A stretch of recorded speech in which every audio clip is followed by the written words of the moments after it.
Hey guys, so welcome back to Indirect Knowledge. So tonight we have a tarot card reading, and this is for um, someone whose first initial is D, and just because their name has kind of an interesting spelling, I just wanted to kind of leave it out, and for the sake of privacy and everything. But so we'll just refer to this person as D.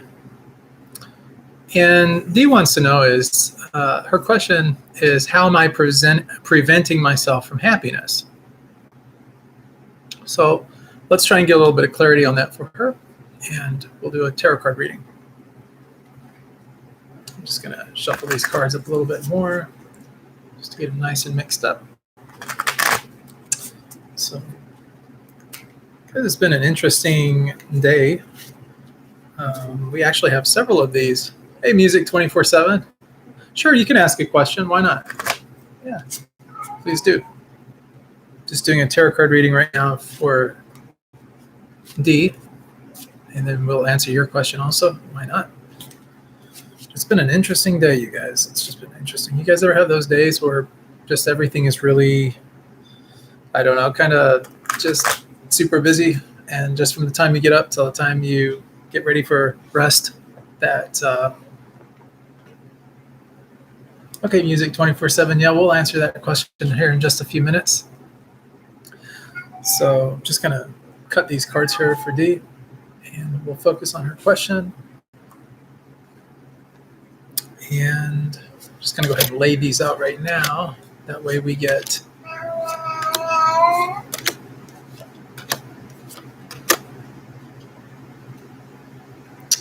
all right. So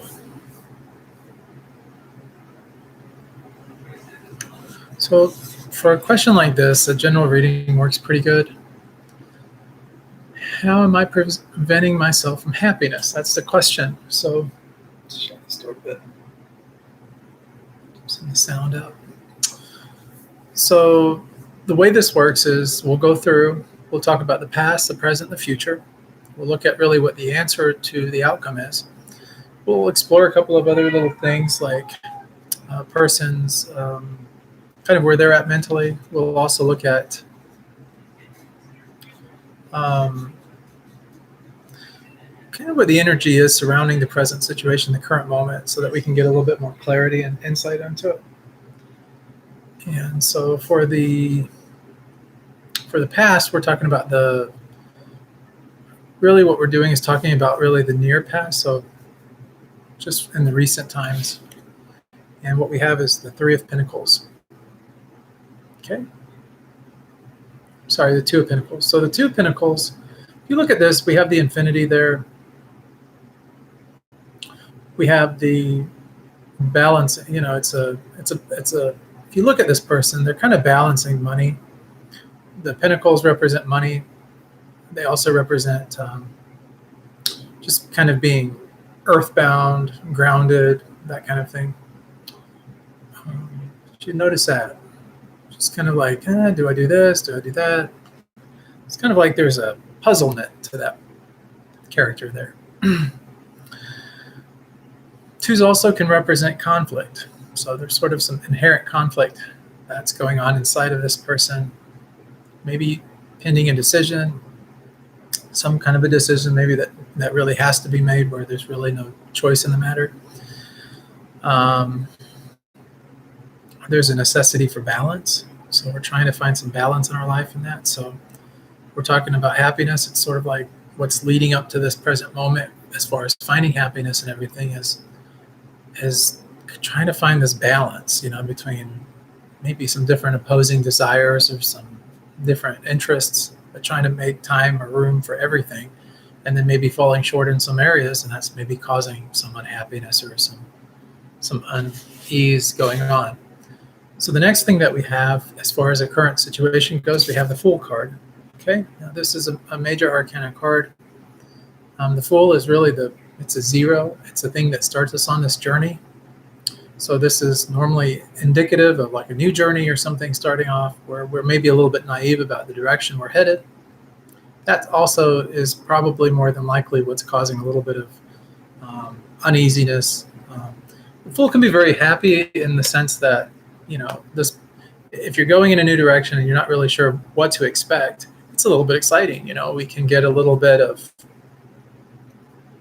fresh hope, that kind of thing that comes with this particular card. We do have the Sun, which is usually a pretty positive card, but it's also a card of just kind of being aloof, just kind of going off into the wild unknown, without really being too well prepared. And lack of preparedness sometimes, or not really knowing what to expect, oftentimes can create a sense of, like, it's like a double-edged sword. And that's really probably like where we look at the past and we were trying to get a balance on things. So in this card, kind of what the balance is that we're looking at, that I'm kind of picking up intuitively, is sort of, it's kind of like, it's exciting and you're hopeful and you got a lot of things like going on in your mind that you really want to achieve and stuff. And, other past experiences and things have probably, kind of pushed you in this direction. But at the same time, not having that security blanket, not really knowing, being able to kind of rest on things you've done in the past, those resources are still there for you. But at this stage, you don't really know which resources to really lean on or what you're going to necessarily need. So it can be a little uneasy at times. Now, in the near future, and I'm calibrated kind of psychically to about 3 months out. And I can kind of oftentimes, when I see a particular card, get kind of an idea. And based on that 3-month calibration, I can kind of indicate, as far as time goes, one way or another, kind of where the direction is, based on the heaviness of the energy and that kind of thing. The heavier the energy, typically the shorter period of time. The lighter the energy of a card, normally the longer that time, is carried out for me. In this case, we have the Five of Swords. Now, swords are really about the mental. If you see this person, you might think, oh, this person's dead or something, just kind of lying in this church or some religious place. We see the stained glass window and things, so we see kind of the symbology of the tarot at play here. Fives and numerology are really about change. So we're seeing a shift, a change happening. And when is this shift or change going to happen? I said Five of Swords. I actually meant Four of Swords, so forgive me for that. But this four is sometimes about four, like especially like with the wands, is usually about stability oftentimes. The Four of Swords for this particular card is about rest and renewal. So it's sort of taking some R&R time for yourself, some rest and retreat. So it's about retreating from everyday life, taking some time so you can rest up. I always think in terms of just kind of like a mental imagery. I always think of sort of like a yoga ashram or something like that, or some kind of a yoga retreat where you go and, maybe even pay a little bit of money or something like that. And you go and you just have kind of a simple place to stay, but daily you're kind of doing this kind of regulated lifestyle where you're doing yoga and meditation and different things. It's very similar to like monk life. And for those of you guys that have been watching the channel for any length of time, you know that I'm a monk. And we do have a very regulated time schedule and some different vows and things that we make, like the vow of poverty and so on and so forth. But I'm picking up with this here that actually we're about 4 months out. There's a little irony there because this actual card here is the Four of Swords. So in about 4 months from now and all, what you'll find happening as far as where you're at kind of mentally, because we have the swords, it's about the mental, is you're going to be feeling like you need some solitude. You're going to need time to recharge your batteries, and you're going to have that time. That time is going to come about for you. It's going to be a really positive and peaceful time, and it's going to bring you a lot of answers and just going to really kind of rest your spirit, rest your body, and rest your mind. So when you have that mind, body, and spirit all coming together and being able to rest and relax, it creates a nice synergy that can help your future and help you kind of progress forward more. So I'm just going to show you what the outcome card is. I'm going to kind of skip forward here a little bit. I think it's prudent to do so because we have kind of the past, present, and future underway. I just want to give you the outcome of this reading ahead of time, which is something I normally don't do, but for this reading, I'm feeling kind of compelled to do it. You have the World card as your outcome. Okay, so we start here with we have the Fool as the current moment, and then everything comes full circle with the World. So this is the last card in the major arcana. You had the first card in the major arcana, which is the Fool. Then you have the World here. This is where everything kind of comes full circle. So you're on a journey now, and this journey is going to take you through, and it's going to really be a good result for you. Now, the answer to this World card here, to getting to this place, sort of like where all the lessons that you've learned have been learned. At this point, you won't have to second guess yourself or really wonder, like, what your direction is taking, that kind of thing. This is going to be really, a card that is about. It's really just going to help further your journey and take you into even more new territory coming forward. The answer to getting there, though, sort of the key that unlocks the mystery, the key that unlocks the door, the key that gets you to the World, to get you from where you're at now, which is this new journey starting, to this World, which is coming full circle back around again, where you've kind of learned the lessons you need to learn from these experiences coming forward. The key to that is the Six of Wands. Now you notice this card here. This is card, the Six of Wands. You see someone here, and they're victorious. They're riding high on the horse. The horse is there. They have the victory wreath on their wand, and they've come into a good place. So this card usually comes about like after you've experienced some highs and lows, some ups and downs. And if you look at where you've been, that's exactly, kind of what we're looking at here. We have these ups and lows, ebbs and flows, downs, down and ups, ups and downs. So, yeah, so it's sort of like, this is like where you've kind of proven yourself, maybe gotten to a place where you've kind of sort of gained some recognition. You've proven that you can play the game correctly, that you're cut out for what you're doing. And now you're victorious. So you're coming into a good place. And that good place is, coming about. And I would say it's coming about in about 4 months from now. That's when things really you'll start to relax, start to experience things, 4 months out that will really kind of take you inward so that you can do some reflecting and some understanding and stuff. And you'll start to get that. And then what will pop off will be this victory. And so when you start to, you go through the challenges, the competitions, all these kind of things, but you kind of arrive at this victoriously, everything is really good for you. Now, the energy surrounding the Fool is the Page of Pentacles. And this is interesting because we started with Pentacles, and that was where we're the Two of Pentacles. And this Page of Pentacles, Page is the first court card that we get into as we're going through the minor arcana.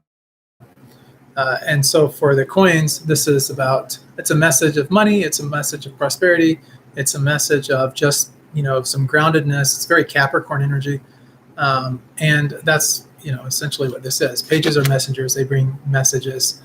So it's about financial gain, maybe starting a business or bringing some kind of opportunity into fruition. And that's really where you're at now with that Fool card. So this new journey kind of thing that's starting is really what's there for you. What you would like, kind of what your attitude, I always think of as sort of like the attitude card, or kind of the card of really what our subconscious would like, or what we would like, kind of what we would internalize, maybe not share with the rest of the world, but maybe we keep secret, maybe not even understand fully ourselves. What you're really seeking and all, when all is said and done, is really a Ten of Cups. So if you look at the Ten of Cups here, you got a couple of people, they're very happy. It's a card of victory. Ten of Cups is 10's the last numerical card for the cups. 10 in numerology is usually this in-between period between a new beginning and where something has left off. So an ending moving into a new beginning. It's sort of like, and which is a perfect card for its placement, considering you have the world there, which is really, the world is about coming full circle. This is sort of about coming full circle so that you can kind of start another journey along the way. And so, but this particular journey is really about personal attainment, fulfillment of possibly like a relationship that has to do with some romance. So kind of a romantic type relationship, oftentimes, or a relationship involving love or some kind of deep understanding or deep caring about another soul, another person. And so that's really it.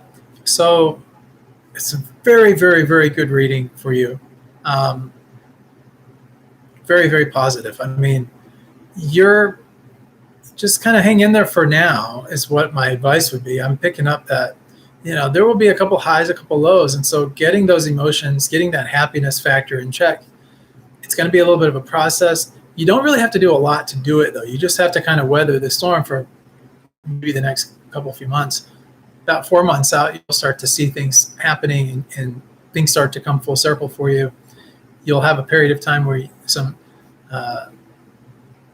gestation period where you're able to kind of more or less take in just your experiences and things that have been going on from now until the last 4 months. And you'll come to some kind of understanding. You'll get some kind of a peace, an inner peace within you, and that'll bring you some a collective calm, and it'll actually bring that happiness that you're looking for. And as far as personal attainment, like with relationships and everything like that, that's definitely in the cards for you. And a lot of victory. So you're seeing a lot of victoriousness happening in this particular reading. You do see this new journey beginning, and you see it going through. It's not going to be a very long-lived particular phase in your life.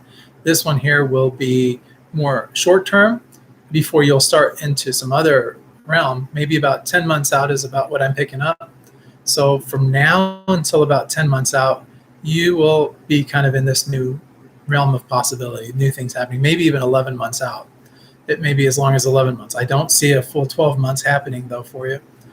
So, so that's pretty much it. Well, during the 10-month period and stuff like that, this will be kind of you on this journey, and that journey will finally kind of come to completion about 10 to 11 months, probably about 11 months from now, thereabouts, maybe 10 months, but 10 to 11 months.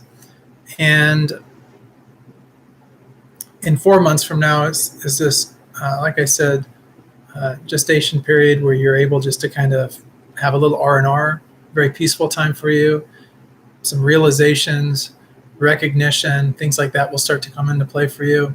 You'll become victorious. Could be something to do with like financial kind of gain and stuff.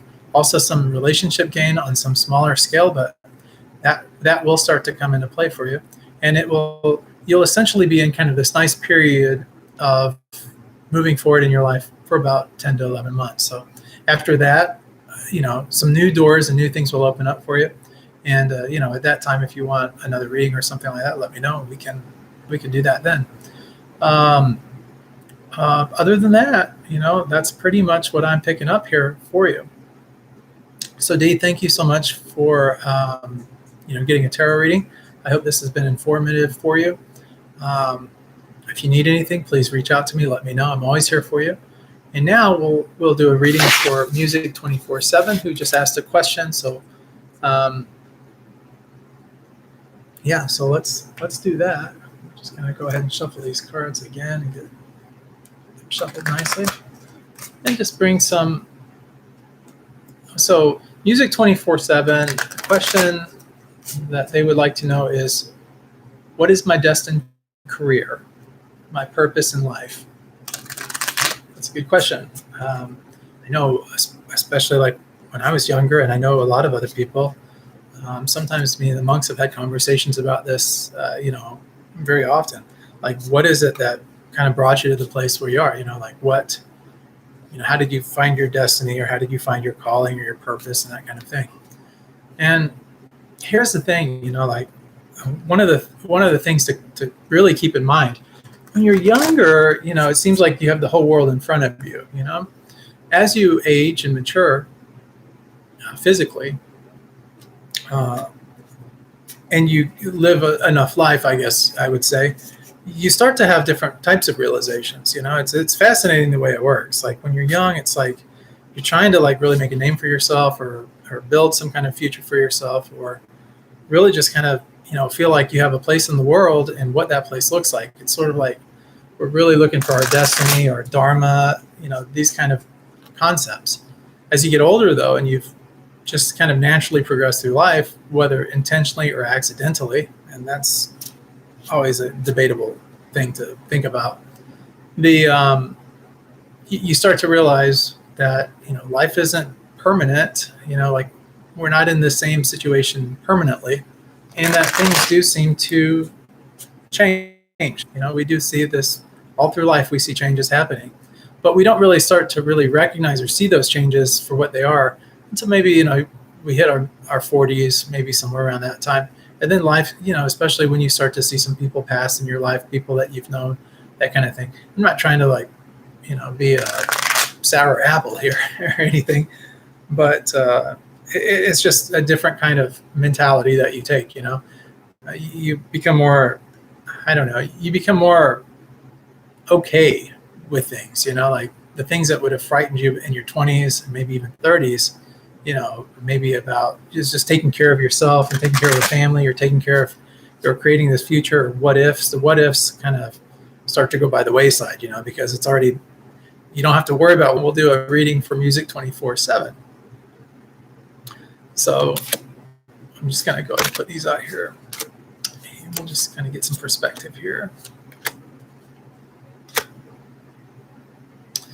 Okay, so just like before, it's the same type of reading. 7 card. This is one that really resonates with me, so it's one that I kind of, it helps me intuitively pick up things. So in the past, it's been a labor.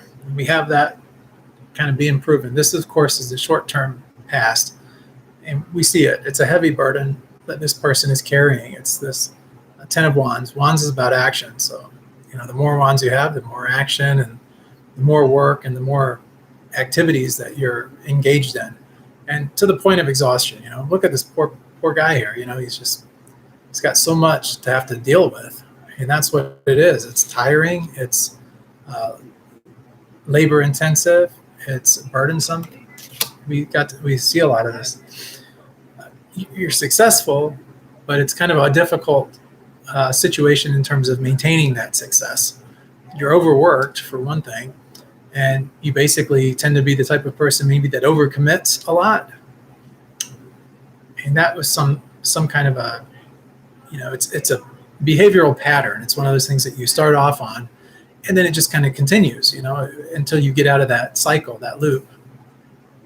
Okay, so Music 24/7 says, I'm preparing for a medical exam right now because my parents want me to become a doctor, but I want to be a singer. Okay, fair enough.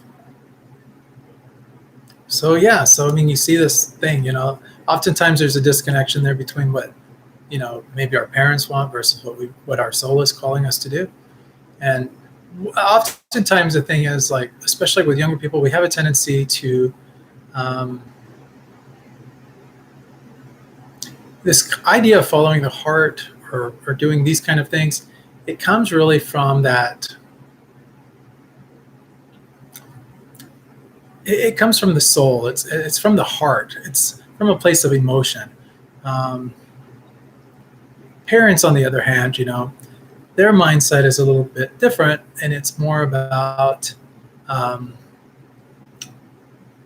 logic and reasoning. And when you're young, not always does that resonate. I know that was the case for me when I was younger. I wasn't very, when people gave logical type advice, or they sent things like, gave me these kind of things, I just felt like it didn't resonate with me personally. And I know a lot of other people that have kind of indicated to me the same way that they felt. But as you get older, you feel a little bit differently. You start to take on these kind of things. Hey, King Window Union. Nice to have you here with us. So, we back to what I was saying, though, is like, it's sort of like we have kind of Oh, yeah. Okay. So, hey, Decrafting Magic 26. Good to see you. But what I was saying before is like when we get into this here, you know, where parents want one thing, it's practical, logical, maybe, or wishful, and then we want something else, kind of like a calling of the heart. It can be kind of difficult for us mentally because one part of us thinks to ourselves, maybe they know something, or maybe they're right. Maybe I should follow their advice. But then that other part of us is kind of sad because it's like, if I do that though, maybe I'm giving up this. I mean, whatever happened to being able to do both? Would it be possible? Possibly. But if your heart's not really in medicine, then, or at least now it's maybe not, then is it okay to do something practical? I mean, are you at least mentally okay doing that? And then it's okay. So it's what it is. Now, as far as the present moment goes, let's look at that for just a moment. So we're at the Page of Swords. You guys can see this. Just had another reading just now for D just a minute ago, and we had a page that was the Page of Pentacles, but this here is a Page of Swords. So pages are messengers. Swords are about the mental, the mind. So this is a message of the mind. Often swords indicate some kind of conflict often. So it's about mental potential is what we're really working with here with this Page of Swords. It's the potentiality of, this particular page asks a lot of questions, wants to find out all the facts, be able to plan and research and just kind of really learn new things or come into some kind of an understanding of things. So we do get a lot of that. And now moving forward, and again, I always tell people, intuitively, psychically, I'm calibrated to about 3 months. And then depending on the energy of the cards, kind of gives me a better time frame that I can share with you. We're talking about the short-term future normally here. So this is the near future, and this is the Chariot. I'm actually getting about maybe 2.5 months is where this card really starts now. Just like the Strength card, and you guys have probably seen that before. It's where the maiden is actually kind of working with the lion, very unafraid, and it's about strength. That's about strength. This card here, and that type of strength is really really about mental strength. This card here is really about just being strong in the moment, being able to move forward. This is also about the mind and just, more about action and activity though. He's got like a wand in his hand, and that's indicative of energy and action and activity moving forward. In some versions of the tarot, instead of the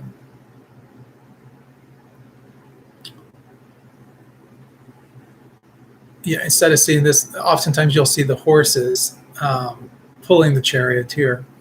But this original version is a little bit different. We see the sphinxes, the black sphinx and the white sphinx. Oftentimes this reminds me of, like, in India we have the,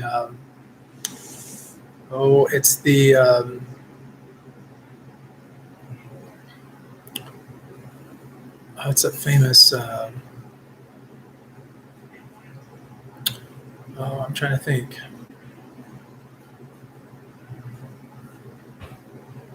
I don't know, it'll come to me. But anyways, with this Chariot and stuff, this is about the importance of really kind of staying on your path.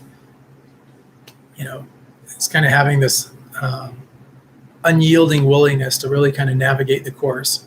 So if you know what that looks like, this card here is really where you find yourself in about 2.5 months from now. So I don't know if that's too meaningful, but that's about what I'm picking up in terms of the time frame on it. It's not so strong of an energy that I get, but it could definitely be anywhere from 2 to 2.5 months out that you really start to see this kind of thing happen. And that desire to act is going to be more in alignment with, whatever's most important to you at that moment. It could be the music, it could be medicine. So either one, it could go either way for you. We see that with the sphinxes. There's the black sphinx, and then there's the white sphinx, and that's sort of this duality. There's two things that we're kind of juggling here.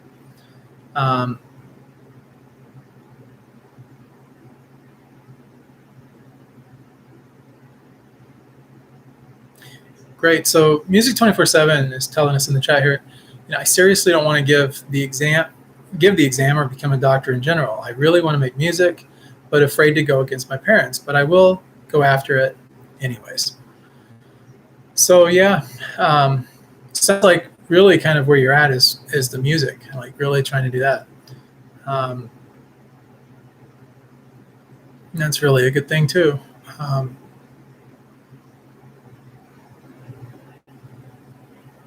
I can definitely empathize with you there.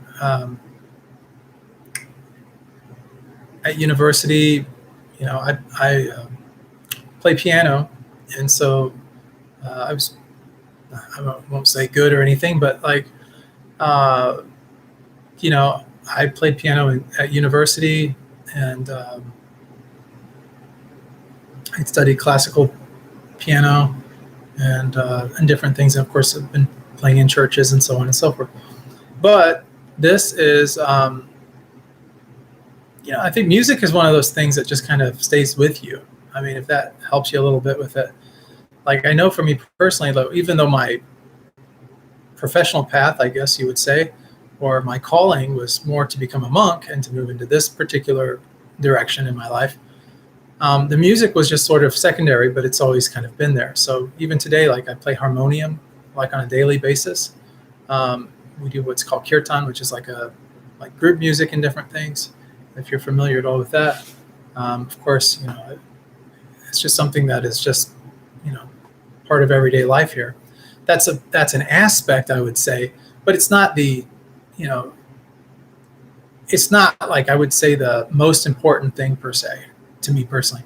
It's there's other things to life than just, career, for example, or for what you're doing. And so, oh, okay. So Music 24/7 says, yeah, I know, I'm Indian. We do kirtans every day. Yeah, well, I was raised in India, Nehru, Navi Mumbai. So I know I'm as white as day, but my parents are actually Indian. So I share that in common with you. But yeah, and of course, being a doctor, I know where you're coming from with that. My parents, father was a chartered CPA, and mother was a lawyer, and so you can only imagine like the direction that they had, for me and everything. But yeah, my brother became a vet doctor, and I became a monk. So it's what it is. And so, but yeah, I understand where you're going with it. But yeah, if you do the kirtans every day, yeah, you definitely know the music and everything. So wonderful for that. Follow your heart. It's nothing wrong with that. If you feel that you're being led in a certain direction, I think you should definitely honor that. At the same time, like growing up, we're taught to really honor our parents' wishes and everything as well. So there's sort of that traditional cultural thing that goes along with that.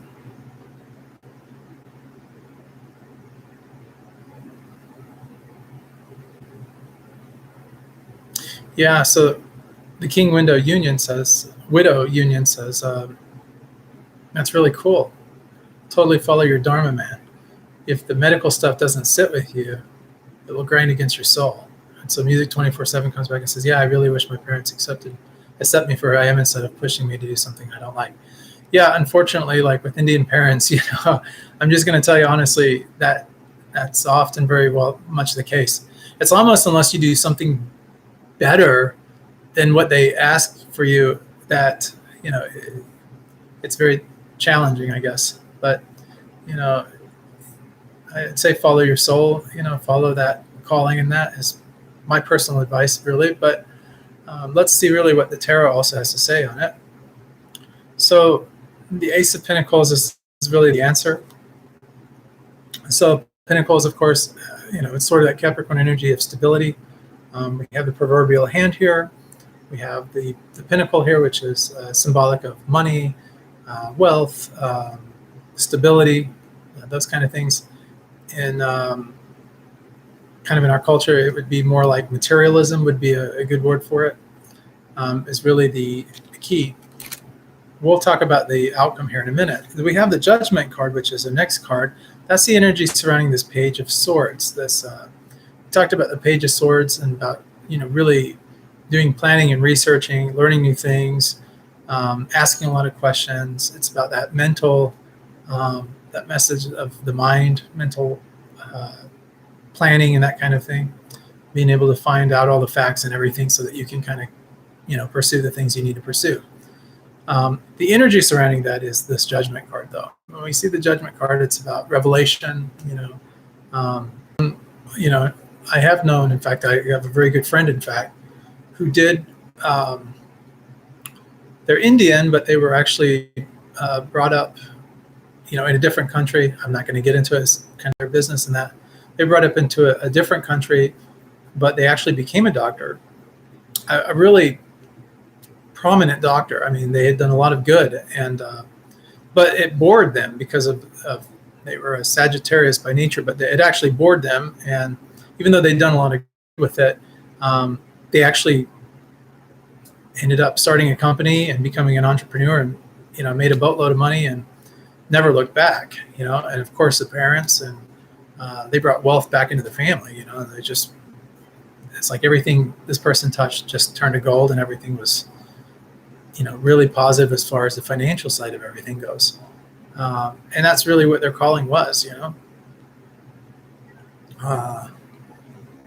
Then we have the King of Cups, which is kind of what your heart is saying, or your attitude about things, what you'd like to see for the future and everything. This King of Cups is being in control of your relationships with others. The Cups is about relationships. It's also about emotions, being in control of your own emotions, being in check. And that's what, it's sort of this foundation. Kings are about authority. Kings really create the foundations, so that we have something that we can sit on and move forward with. It's also about emotional maturity and that kind of thing. Excuse me, guys, just for a second. There you go. Yeah.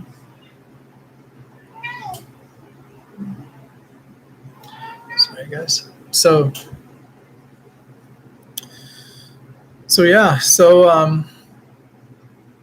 this King of Cups is really being in control of your emotions, control of other people's emotions, understanding other people's emotions enough so that you can at least deal with them.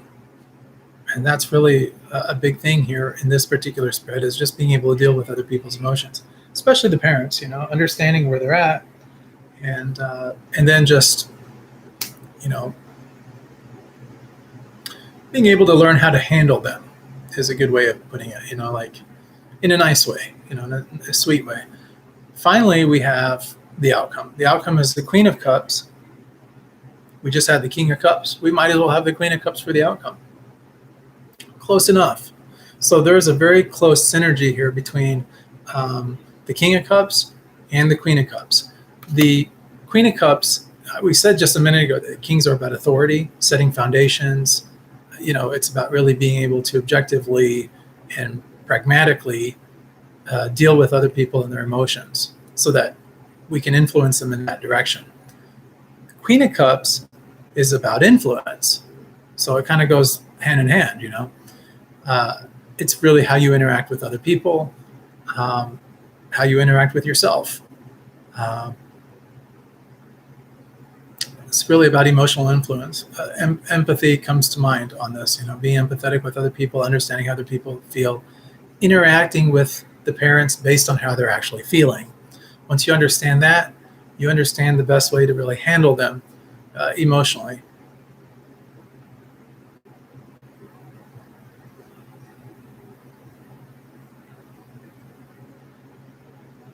So it's like pushing you to do something you don't like, and then your feeling on it is, saying, I'm dreaming too much, or the parents are saying that you're dreaming too much, and that it's impossible, to be able to take this music career forward, and that. So by understanding that, I would say that, it's disheartening, like we want to make our parents proud, but at the same time, we want to, pursue what we want to pursue, like the direction, the life path that we have really put forward or set out for ourselves. Yeah, I don't doubt that you're probably not a really great musician, I don't doubt probably that if you did like medicine or that you pursued that you wouldn't be very accomplished at medicine also. The thing is, I'm picking up just kind of intuitively though, like we have this about 2.5 months out, some really positive things are going to start to come into play. Yeah. Yeah, no, I understand. So as far as the regret that goes with maybe not standing up for yourself now, being able to do that later on, it could actually be the inverse I'm picking up. So that thinking that you're thinking there about not standing up for yourself, doing your own things, being very firm right now with it, I think that if you try and take that approach right now, that the opposite will be true. That later on you would regret not just kind of letting it sit in the back. See, there's an indirect way of doing things and communicating with people, and there's a very direct way. The direct way I'm not picking up is the best way in this particular circumstance, okay? There's very oftentimes where being assertive and direct and firm are appropriate or good or the best course of action or the best way of handling something. Very true. Sometimes, though, and this is something that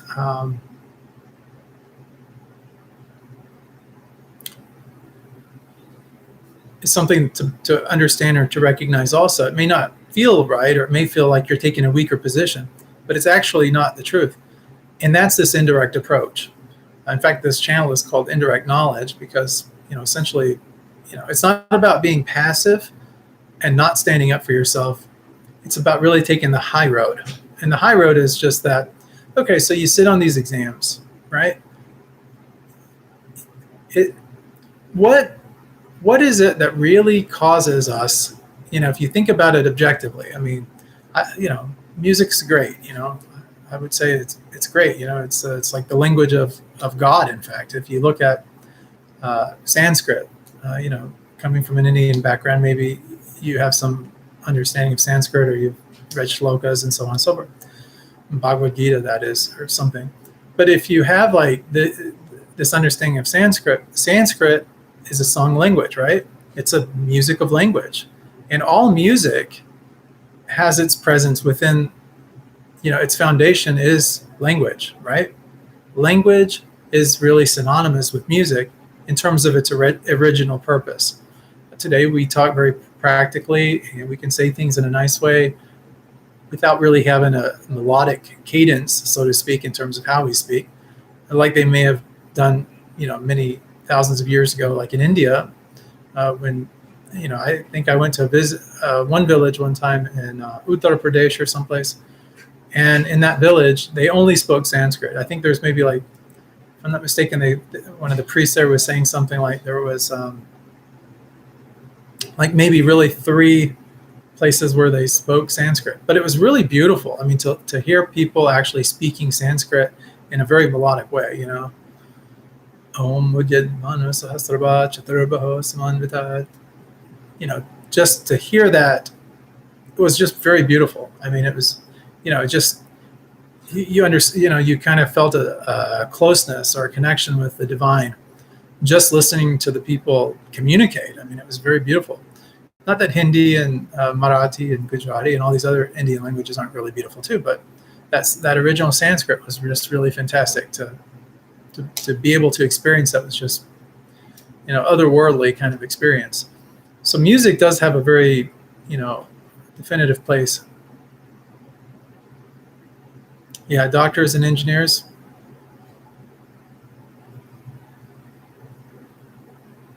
Yeah. Yeah. So, here's the thing, regardless of the work that you do, whether it's music, whether it's being a doctor, whether it's being a monk, whether it's being whatever, you can be, there is this karma or work aspect to it, right? And it's duty, right? It's duty bound, so it's about being dutiful, serving others, not serving ourselves. That's what creates happiness, right? If you ever want to, oftentimes, when I do these tarot readings for people, love is one of those questions that comes up quite a bit. People want to know, like, how do I make this person love me, or how can I connect with this person on a deeper level, or how can I find my soulmate? These kind of questions, twin flames, this kind of thing. Well, the answer, typically that I give is, in terms of advice, is one of selfless service, or seva, as we say in the Sanskrit. It's one of, not serving our own agenda, but actually, working in a very service-oriented mind way of serving other people, right? So whether you're doing some kind of, seva, selfless service, whether you're cleaning dishes, or whether you're doing any kind of activity or any kind of work, it could be, helping an older person to cross the street, or any kind of work like that. All the time, like from the moment that we get up till the time we go to bed, we're engaging in some kind of activity. Activity being, i.e., work. It could be that we're a doctor and we're serving the public in terms of helping people in a nice way to feel better, and they're really good around that. In fact, music is actually medicine, if you want to think of it that way. If you can make a connection kind of mentally along those lines. Oftentimes, when people aren't feeling too good, what do? They play some nice soft music, or they play some nice shlokas or something like that, and it can be very healing. If you go in and read, I'm not as knowledgeable in this area, but like if you read the Puranas, like some of the Puranic texts actually do talk about music in terms of how it's played into to medicine, like Ayurveda and different things. So you can maybe check into that also. So yeah, yep, it's a kind of service. Yes, absolutely. So music is definitely that, and it's definitely something that, if you're inspired in that direction at all, it's definitely something that you can pursue. But again, whether you decide to do one or none or both, it's always going to be your decision at the end of the day. On the other hand, just talking from experience in that, sometimes when we are getting resistance to doing something, oftentimes that resistance is something that we kind of have to pay attention to. Sometimes it's about going with the flow. If you try to go against the current, it's much more difficult. Like just life itself is more difficult. The journey is more difficult. So the reward is not always there. If you go with the flow, like instead of resisting things, but you just kind of naturally move with things, things normally tend to work themselves out. God or energy or spirit, or however you like to look at it, Allah, Jesus, whatever. That tends to kind of help us, along the journey. You know what I'm saying? It kind of brings us into a happier place, and then things tend to work out naturally on their own. It does really kind of go. We're kind of touching on more of spiritual or religious type topics, which is something I try not to do so much with this channel. This is more about just giving you the information and things that I pick up. But kind of what I'm picking up here is that really the best thing is, like, in 2.5 months from now, you're going to get some kind of it's going to be sort of like the light bulb goes off, some kind of an epiphany. Something is going to happen in about 2.5 months from now, 2 to 2.5 months to 3 months out. And in that period of time, things are just going to start to make a lot more sense for you. You're going to feel a lot better about this whole situation. You're going to feel calmer about it. You're going to feel more, things are just going to feel a lot better for you. And I'm really honestly picking that up. And I do really sense that and feel that. So I think a lot of the things that you're concerned with now, and this sort of choosing this, that, and the other, that you're really just kind of defying the parents or defying going into this direction. I'd say for now, just if you take kind of this indirect approach right now with it and just kind of go with the flow, enjoy the music, play the music, do it professionally as you like, and you can pursue that. There are people on this planet that work multiple jobs.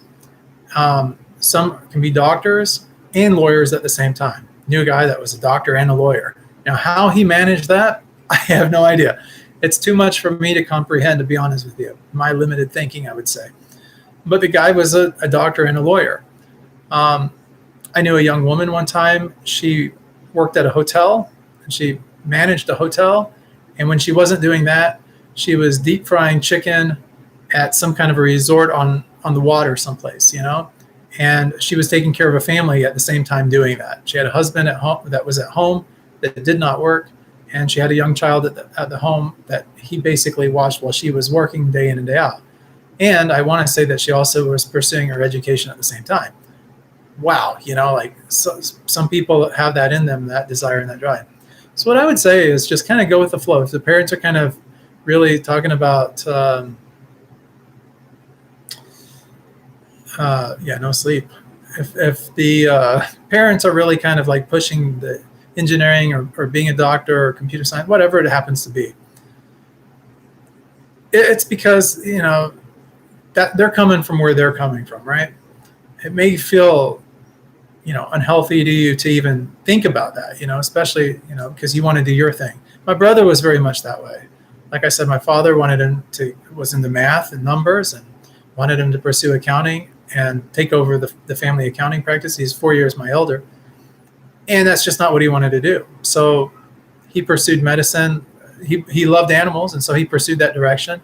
And the parents finally did back him, and, you know, they got him his first vet clinic and everything, got him set up with it. He went to school, really studied hard, you know, became a vet doctor and could do the surgeries and everything. And now today in Nirul, he has, I think, 3 or 4 different vet practices right now that he operates. He's got, you know, staff and everybody, and he became very successful with it. I mean, he'll be retiring at some point. And then, you know, Baba, his accounting practice, he just kind of, you know, he had to let it go. So he ended up selling the office and stuff in Bombay, and that was kind of that. Yeah, a doctor and a lawyer is craziness. Yeah, tell me about it. You know, and we do hear these kind of things, you know.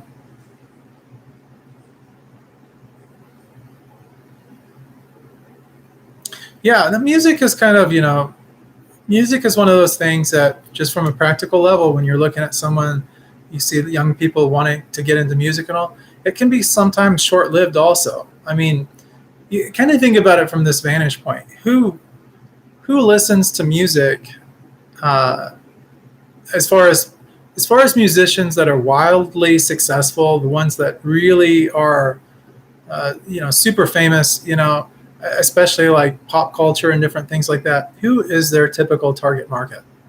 So, you know, I don't really know a lot about popular music culture and stuff. But like they have musicians like Rihanna and J Lo and some of these other musicians, and they're famous, right? Britney Spears. I'm just trying to think of some. But then what is their audience? Like, who listens to them? It's usually young people, right? Younger people, I would say. Doesn't mean that, you know, even people, you know, in their 40s, 50s, 60s, whatever. Everybody loves music, you know, or listens to some kind of music. But who is really going out and buying the albums, spending the money, and all these kind of things, you know, in the masses? Like, you know, so the younger people tend to do that, you know, much more so than, say, like, you know, as you get older and stuff, I mean, you have more disposable income, I would say, and so you can probably go out and afford to buy things and do what you like. But, you know, what is supporting the culture of music? And I would say probably, and I could be wrong here, I mean, it's something you'd have to do some market research on, I suppose, but it could very well be the younger people. At least that's kind of just what my natural inclination thinks. So oftentimes the younger people that get into music, they stay in it, they get really famous and popular in that, and then after a while it kind of fizzes out. Like their careers go by the wayside, and the new young people start to become famous and everything, and then their music starts to happen, and it sort of happens in waves like that. At least that's been my perception of it. Again, I'm not an expert in that particular field, so I can't really speak too much of it. But, you know, if you like music, if you love music, and you love playing music, you can do that, you know, you can do that profitably, I would say, if you can find the right outlet to do it. I mean, it could be There is there's a guy actually. I don't remember. There's a gentleman I met. He owns a movie theater, one of the cinemas, and he came to one of the kirtans, and we were giving some nice talks and everything. And he took some prasadam and what have you. But he owned a movie theater, and it was a small movie theater in a small town. He was explaining to me that the margins weren't really that great on it and stuff, but that him and his wife had eked out a living being able to manage that place, and they put their kids through school and everything. He was telling me that he had a son that was maybe 16 or 17 years old, and he was a musician, and he played piano and keyboard and different things, all kinds of different instruments, and he really loved music. And so he would get on the internet and make these videos. They were very well done, of music, teaching people music, the chords, all these kind of things, and helping people in this way. And he had I don't know how many subscribers, but it was so many subscribers on YouTube that he was, he was making a lot more money than his parents who owned the movie theater. So, is it possible? Yeah. I think if you're going to if money is your objective, in terms of your work, it's possible to generate money in that way. Music is also a business, and so business is very objective also. So one thing that I know, at least my Indian parents really appreciated, was this idea of going into business. Entrepreneurship was something big. So if you can maybe pivot to that kind of a way of thinking, show them the profit side of it, they may be more understanding. They may still disagree with that choice, but at least maybe they would be a little bit more comfortable with it. I think a lot of this is about pursuing what you love, but at the same time, if the parents feel more comfortable or happier with you moving in this direction, and you just want to, if you care about their happiness, or if that's something that you really want to do or pursue, and you really want to serve them in that direction, then pursuing it may not be necessarily something bad that you have to hate, is a good word for it. You don't have to necessarily hate it, but it's just something that you could easily pursue. You do the best you can with it. If your heart's really not in it and stuff like that, at some point you can always, shift to doing something else even, as a lot of people do.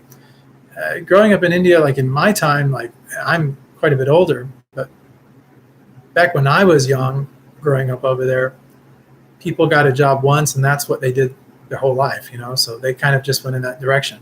Nowadays, and it's been quite some time since I've been to India, but nowadays, I think that things are maybe a lot different than when I was young and growing up over there. I think there's a different kind of generation. You have a lot of young people in India nowadays, and you have older people. So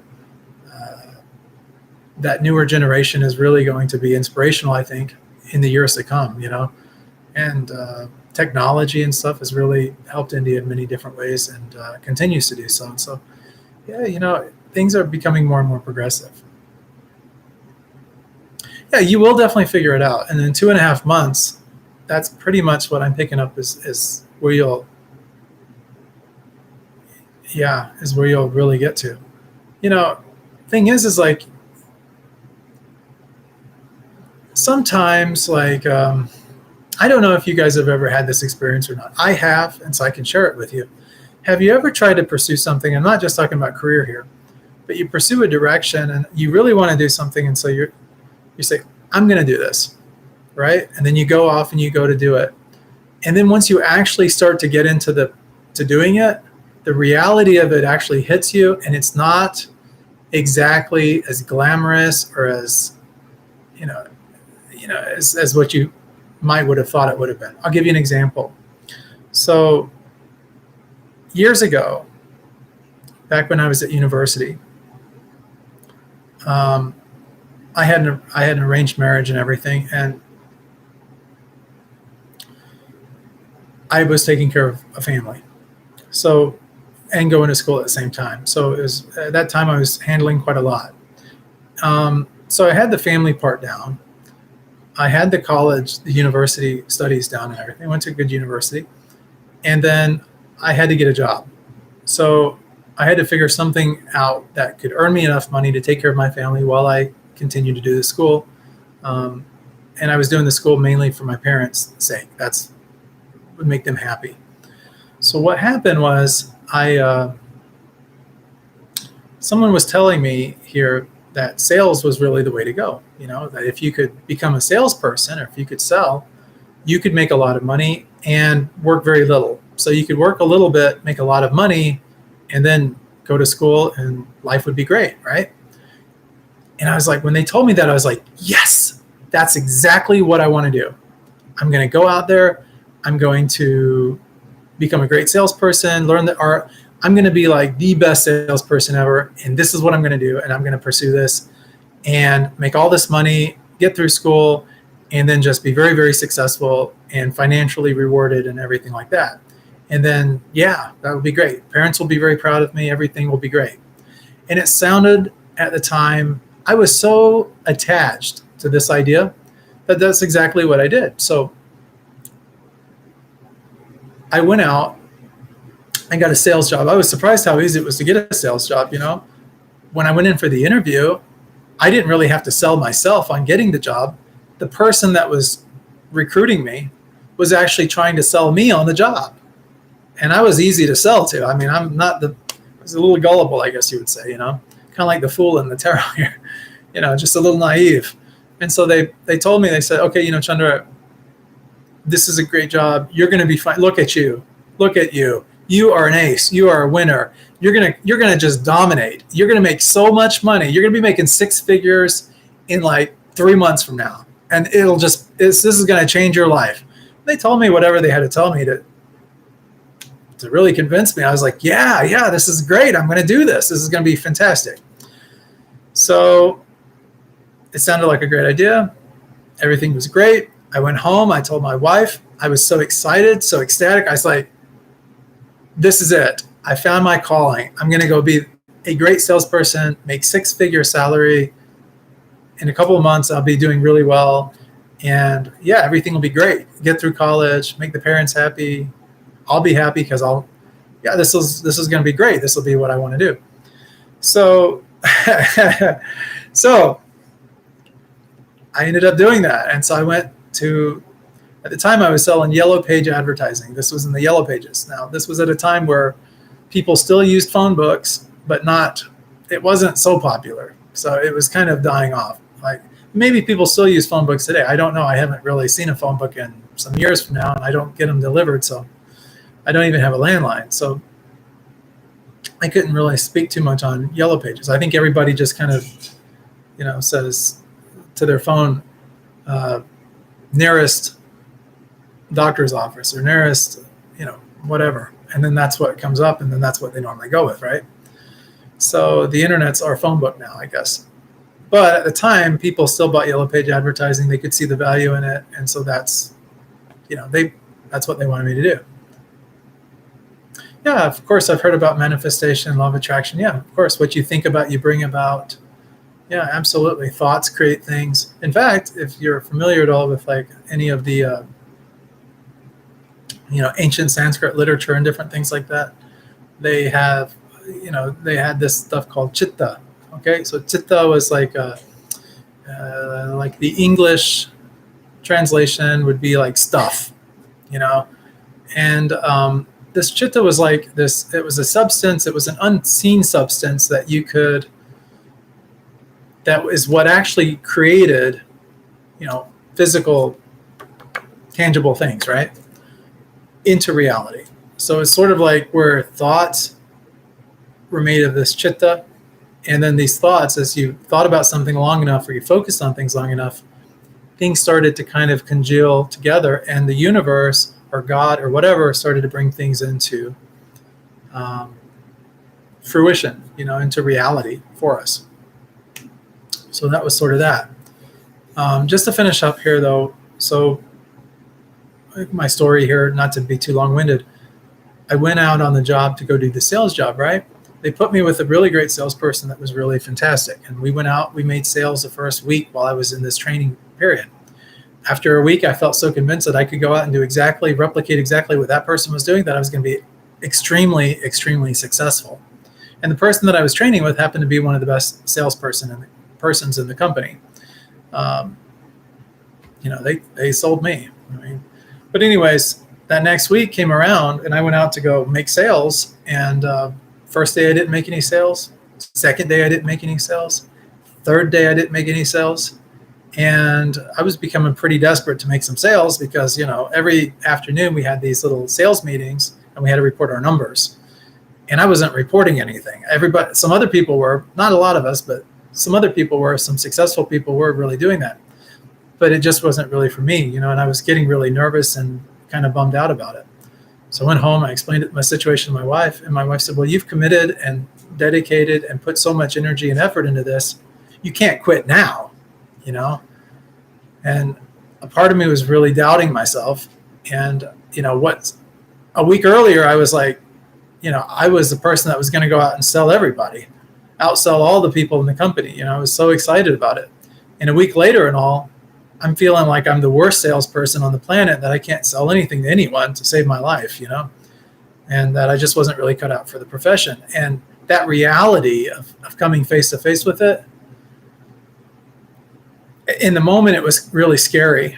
It was like really like depressing. I got a sense of depression. I felt like a loser, I was feeling like I just, what was I going to do?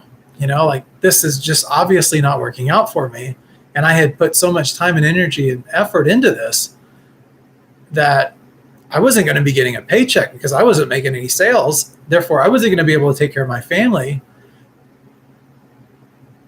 I was really bummed out. I was really stressed. And it was a really horrible situation to find myself in.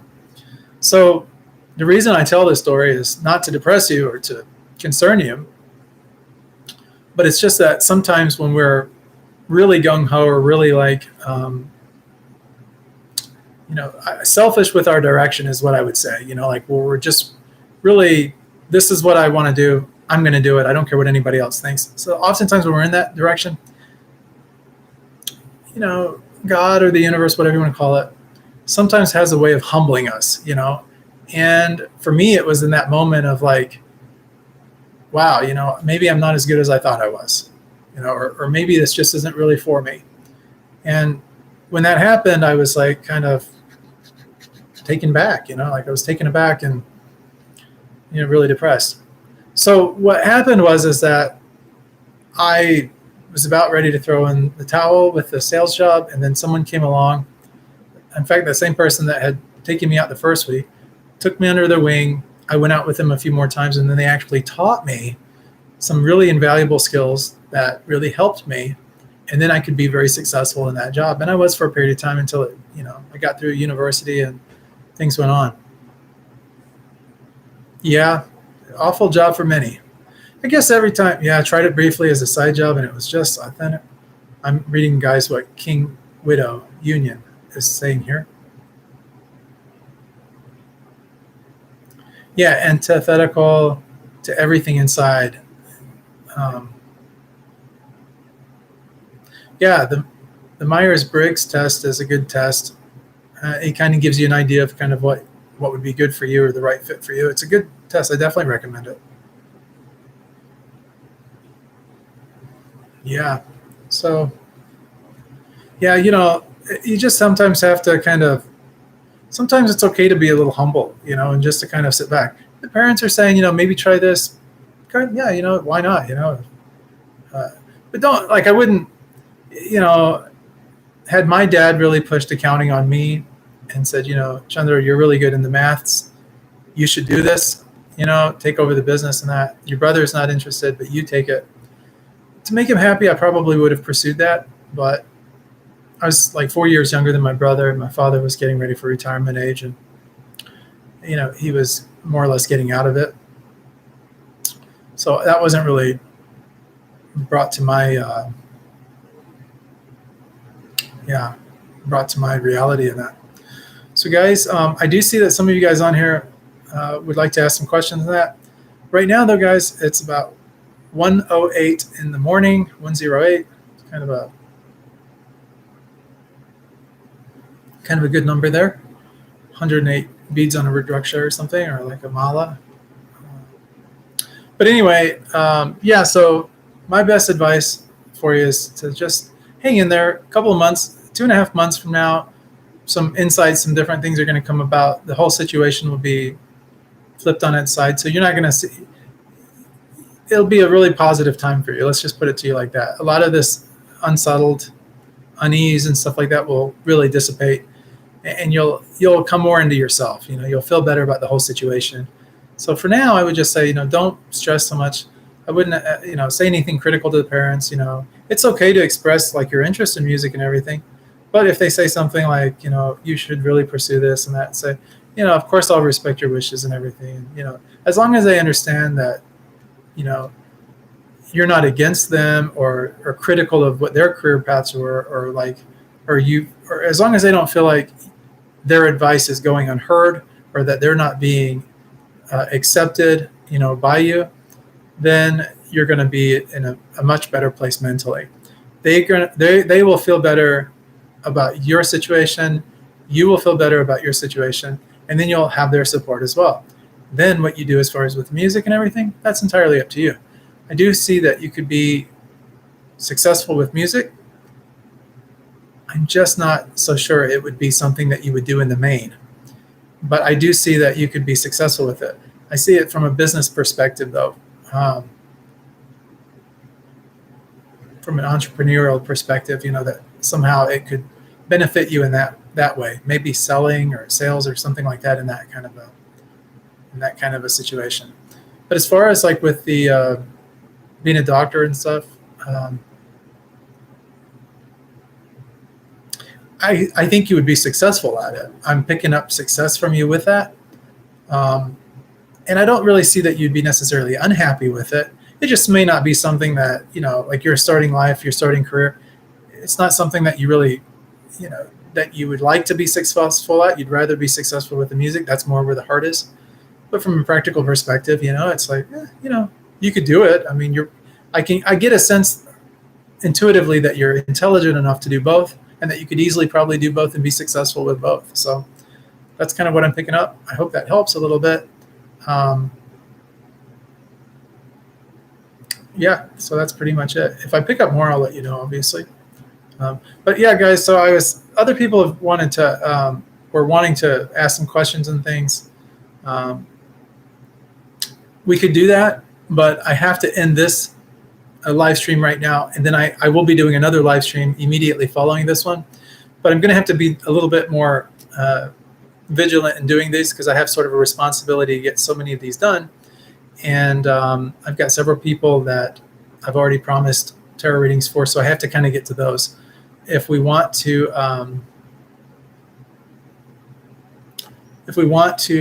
do this, answer some more questions, like once I get these other ones out of the way, I'm more than happy to do that. I definitely have a little time here, another hour and a half or something to do this, and then we can, proceed and do that.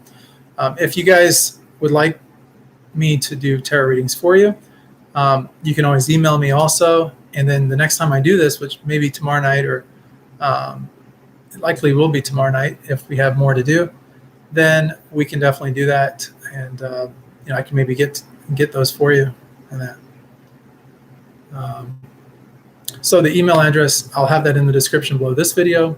It's just my first name, Chandra, Chandra, 108 @gmail.com. So Chandra, Chandra, 108 @gmail.com. But for now, we'll go ahead and end. Guys, if you'd like to support or help the monks in any way, we kind of take a vow of poverty here. And it's just for basic necessities and, of course, spreading love for God to others. You're more than welcome to donate. The only thing we ask is that you do it from the heart with no resentment. If you don't have the money or anything like that, don't donate. I mean, it's that simple. We'll be fine. God will take care for us. So the way to do that is helpbydonating.com. If you'd like to support us in that way, fantastic. If not, we understand. Also, if you like the channel, you want to subscribe, feel welcome to do that. You can hit the bell notification icon on YouTube here. You'll get notifications on your smart devices And then whenever we do these live streams, you can come on, ask questions. We can all connect. We have a pretty nice chat here going. Always love to do that. And then, yeah, that's pretty much it. If you guys want to reach out to me, if I wasn't able to get to your questions tonight or anything, you're more than welcome to email me, and then I can get those the next time I come on and do this. So this is a service that I do out of love. When I was a small child, I started picking up things intuitively, psychically, and I had some psychic phenomenon happen. For those of you that watch the channel, you can probably understand kind of where I'm going with that. I won't get into too much detail now, just for the sake of time. But and then as I've gotten older, my intuition and things that I pick up have gradually increased over time. And now I get things pretty instantaneously, and to the point where I don't mind helping people and sharing this gift with others to give back in a way of doing some service and my service for others. So that's really the intention behind this channel and everything. So yeah, it's what it is. So thanks for tuning in. I'll see you guys on the next episode of Indirect Knowledge, which will be in a few minutes. So if you're still up and you're night owls like I am tonight, feel welcome to join in. Thank you guys for tuning in, and I hope everyone has a wonderful night. Many blessings.